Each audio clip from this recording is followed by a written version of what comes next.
నమస్తే అండి, welcome to my channel Krishna's kitchen. ఈరోజు వీడియో వచ్చేసి అమ్మవారికి ఎంతో ఇష్టమైన బూరెలు అండి. అప్పటికప్పుడు ఈజీగా చేసుకోవచ్చు. పప్పు నానబెట్టే పని లేదు, ఉడికించే పని లేదు. అప్పటికప్పుడు కావాలన్నా ఇలా తయారు చేసి అమ్మవారికి ప్రసాదంగా పెట్టొచ్చు. లేదంటే ఎవరైనా చుట్టాలు వచ్చినప్పుడు ఇన్స్టెంట్గా బూరెలు చేసి పెడితే చాలా చాలా బాగుంటుంది. వాళ్ళు కూడా ఇష్టంగా తింటారండి. ఇప్పుడు ఈ బూరెల్ని ఎలా తయారు చేసుకోవాలో చూద్దామండి. ఇవి వచ్చేసి రవ్వ బూరెలు. దానికోసం ఇక్కడ ఒక గ్లాసు మినప్పప్పు, ఇవి నైటే నానబెట్టుకోవాలండి. ఒక గ్లాస్ మినపప్పు తీసుకొని ఒక గ్లాస్ మినపప్పుకి 1.5 గ్లాసు బియ్యం తీసుకోవాలి. ఇవి ఒక 2-3 టైమ్స్ నీట్గా కడుక్కొని నానబెట్టుకోవాలి. మనం మార్నింగ్ చేసే మాట అయితే నైట్ నానబెట్టుకోవాలి. లేదు ఈవినింగ్ కంటే మార్నింగ్ నానబెట్టుకుంటే సరిపోయిద్దండి. లేదంటే మినిమం ఒక 5 అవర్స్ అయినా నానబెట్టుకోవాలి. ఇలా ఒక 2-3 టైమ్స్ నీట్గా కడుక్కొని నీళ్ళు పోసుకొని మూత పెట్టేసుకొని నైట్ అంతా నానబెట్టుకోవాలి. చూడండి, మార్నింగ్ కల్లా బాగా నానిపోతాయి. ఇప్పుడు మళ్ళీ ఒక్కసారి బాగా కడుక్కోండి. రైస్ని కడుక్కున్న తర్వాత ఒక మిక్సీ గిన్నె తీసుకొని అందులో వేసుకొని బాగా మెత్తగా మిక్సీ పట్టుకోవాలి. వాటర్ కొంచెం చూసుకొని వేసుకోండి. మరీ జారుగా ఉండొద్దు, అలానే మరీ గట్టిగా ఉండొద్దండి ఈ పిండి. అప్పుడే మనకు పూర్ణాలు అనేవి పర్ఫెక్ట్గా వస్తాయి బూరెలు. ఇలా చూడండి, ఇలా పట్టుకోవాలి పిండి. ఇంతకంటే ఇంకా జార్ అయిందంటే మనకు బూరెలు మంచిగా రావు, ఇంకాను నూనె లాగేస్తుందండి.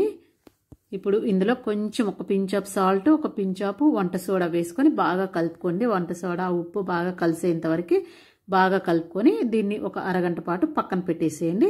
ఈరోజు మనం అందులోకి స్టఫింగ్ తయారు చేసుకుందామండి. ఇప్పుడు స్టవ్ మీద ఒక ప్యాన్ పెట్టుకొని ఒక చిన్న టేబుల్ స్పూన్ నెయ్యి వేసుకొని అందులో ఒక కప్పు రవ్వ వేసుకోవాలి. ఒక చిన్న గ్లాసు రవ్వ వేసుకోండి. రవ్వ వేసుకొని అది ఫ్రై అయ్యేలోపు మనం ఇంకొక స్టవ్ మీద ఒక గ్లాస్కి 3 గ్లాసుల వాటర్ తీసుకోవాలి. అప్పుడే మనకు కరెక్ట్గా పర్ఫెక్ట్గా సరిపోయిద్దండి. కేసరికి అయితే 4 గ్లాసులు తీసుకుంటాము. ఇది బూరెలకు కాబట్టి 3 గ్లాసులు సరిపోతాయి. ఇంకొక పక్క స్టవ్ మీద వాటర్ పెట్టుకోండి. ఇంకొక సైడు ఇది మనకి రవ్వ చక్కగా ఫ్రై అయిపోయింది. చిన్న మంట మీద మంచి కలర్ వచ్చేంత వరకు ఫ్రై చేసుకొని ఆ తర్వాత వాటర్ మరిగించుకొని మరుగుతున్న వాటర్ ఇందులో కొంచెం కొంచెంగా వేసుకుంటూ కలుపుకోండి. ఒక్కసారిగా మనం వేసామంటే ఉండలు కట్టేస్తాయండి. అందుకోసమని ఆ రవ్వలో కొంచెం కొంచెంగా వాటర్ వేసుకుంటూ కలుపుకోండి. అప్పుడే మనకు ఉండలు లేకుండా చక్కగా నీట్గా వస్తాయి అన్నమాట. ఇలా వేసుకొని కలుపుకోండి. మొత్తం కలుపుకొని మంట సిమ్లో పెట్టుకోవాలి. మంట సిమ్లో పెట్టుకొని చక్కగా దగ్గరికి వచ్చేంత వరకు ఉడికించుకోవాలి. చూడండి, ఇలా దగ్గరకు వచ్చేంత వరకు ఉడికించుకొని ఇప్పుడు ఇందులో బెల్లం కానీ షుగర్ కానీ వేసుకోవచ్చండి. నేనైతే బెల్లంతో చేస్తున్నా, హెల్త్కి మంచిది అనేసి. మనం ఒక గ్లాసు రవ్వ వేసాం కాబట్టి ఒక గ్లాస్కి 1.5 గ్లాస్ బెల్లం వేసుకోవాలి. మీకు ఇంకొంచెం స్వీట్ ఎక్కువ కావాలి అనుకుంటే ఒక 2 టేబుల్ స్పూన్ల వరకు బెల్లం వేసుకోండి, సరిపోయిద్ది. లేదంటే షుగర్ అయినా కానీ సేమ్ అండి. ఇలా వేసుకొని ఆ బెల్లం అంతా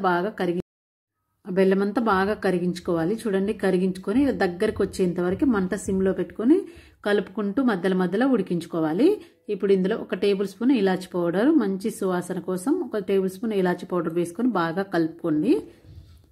ఇలా కలుపుకున్న తర్వాత మొత్తం మనకు చేతికి అంటుకోకుండా ఉండేలాగా దగ్గరకు వచ్చేంత వరకు ఉడికించుకోవాలి. ఇలా ఉడికించుకున్న తర్వాత నేను ఇప్పుడు ఇందులో కొంచెం బాదం పప్పు వేసుకున్నానండి. మీకు కావాలంటే జీడిపప్పు, కిస్మిస్, బాదం పప్పు నెయ్యిలో వేయించుకొని వేసుకోవచ్చు, లేదంటే ఇలా ఉట్టి అయినా వేసుకోవచ్చు. నేను ఉట్టివే వేసేసాను అనమాట. వేసుకొని ఇలా బాగా కలుపుకొని ఒక 2 నిమిషాలు ఉంచుకొని స్టవ్ మీద నుంచి దించేసి పక్కన పెట్టుకోవాలి. ఇది మొత్తం బాగా చల్లార్చుకోవాలి. చూడండి, మనకు చల్లగైన తర్వాత గట్టిగా అయిపోయిద్ది ఇలాగా. ఇప్పుడు మనకి ఇలా వచ్చిందంటే మనకు బూరెలకి పర్ఫెక్ట్గా వచ్చినట్టండి. మరి ఇంతకంటే ఇంకా జారుగా ఉండకూడదు. ఇలా ఉంటేనే ఉండలకి కరెక్ట్గా సరిపోయిద్ది అనమాట. ఇప్పుడు వీటిని చిన్న సైజు ఉండలు చేసుకుందాం. మీకు నచ్చిన సైజు, మరి పెద్దగా చేసుకోవద్దంటే చిన్నగా ఉంటేనే బాగుంటాయి. పిల్లలకైనా పెద్దలకైనా, పిల్లలకు చిన్నగా ఉంటేనే తినేటప్పుడు వేస్ట్ చేయకుండా చిన్నవి బాగా తింటారు అనమాట. చూడండి, ఈ సైజు చేసుకోండి. ఇంకా తగ్గించుకున్నా పర్వాలేదు. ఇంతకంటే లావు ఉంటే మాత్రం అంత బాగోవండి. అన్నీ ఇలా ఉండలు చేసి పెట్టుకొని ఇప్పుడు స్టవ్ మీద ఈ పిండిని కూడా ఒకసారి వేసే ముందు బాగా కలుపుకోండి. ఇప్పుడు స్టవ్ మీద ఒక ప్యాన్ పెట్టుకొని డీప్ ఫ్రైకి సరిపడా ఆయిల్ వేసుకొని ఒకసారి ఆయిల్ కాగిందా లేదా ఉట్టి దోసపిండి అలా వేసి చూడండి. మనకు అది పైకి వచ్చిందంటే పర్ఫెక్ట్గా కాగినట్టు. ఇప్పుడు మనం చేసుకున్న ఉండలు అందులో వేసుకొని ఒక్కసారి ఇలా డిప్ చేసుకొని ఆ పిండి అంతా ఉండకి బాగా పట్టేలాగా డిప్ చేసేసుకొని వేసేసుకోవడమేనండి. ఇలా అన్ని స్లోగా వేసేసుకోండి. వేసేటప్పుడు మంట మీడియంగా పెట్టుకోవాలి, హైలో పెట్టుకోవద్దు. ఆ తర్వాత మనము మీడియము హై పెట్టుకుంటూ ఫ్రై చేసుకోవాలన్నమాట. మరి మంట సిమ్లో పెట్టినా ఆ దోశ పిండికి అనేది ఆయిల్ ఎక్కువ లాగేస్తుంది. సో అందుకని మరీ సిమ్లో పెట్టొద్దండి. మీడియంగా కానీ హైలో కానీ పెట్టుకొని చక్కగా మంచి గోల్డెన్ కలర్ వచ్చేంత వరకు ఫ్రై చేసుకోవాలన్నమాట. అప్పుడే మనకి లోపల సాఫ్ట్గా బయట క్రిస్పీగా ఉంటాయి అన్నమాట ఈ బూరెలు. చూడండి ఇలా గోల్డెన్ కలర్ వచ్చేంత వరకు మంచిగా ఫ్రై చేసేసుకోవాలి. ఇది మనకు పూర్ణం లాగా పిండి బయటకు వచ్చి నూనె పాడవడం అలా ఏమీ జరగదండి, చాలా బాగుంటాయి. చూడండి ఇలా గోల్డెన్ కలర్ వచ్చేంత వరకు కాల్చుకున్న తర్వాత తీసేసుకోవాలి. మీకు చేతితోటి వేయడానికి రాలేదు అనుకోండి, చక్కగా చిన్న గరిటెతో అయినా వేసుకోవచ్చండి. చాలా బాగా వస్తాయి, మనకు తోకలు రాకుండా నీట్గా వస్తాయి. చూడండి ఇలాంటిది ఒక చిన్న గరిటె తీసుకొని ఆ ఉండ పిండిలో వేసుకొని గరిటెలోకి తీసుకొని ఇలా వేసేసేసుకోవడమే. ఇంకా ఇలా వేసుకుని చూడండి చక్కగా నీట్గా వస్తాయి అన్నమాట. ఇలా వేసుకుంటే మనకి ఇలా వేసుకొని వెంటనే గరిటె ఇలా తీసేయాలి. అప్పుడే మనకు తోకలు అలాంటివి ఏమి రాకుండా నీట్గా వస్తాయి అన్నమాట. అలా కొంచెం లేటుగా తీసిన స్పూను మీరు గరిటె అనేది మనకు తోకలు వచ్చేస్తాయి. అలా కాకుండా వెంటనే తీసేసుకొని వేసుకుంటే చక్కగా రౌండ్గా నీట్గా వస్తాయండి. చూడండి ఎంత బాగా వచ్చినాయో. మంచి గోల్డెన్ కలర్ వచ్చేంత వరకు అన్ని కాల్ చేసుకొని తీసుకోవాలండి. అప్పుడే మనకు పైన క్రిస్పీగా లోపల సాఫ్ట్గా ఉంటాయి అన్నమాట.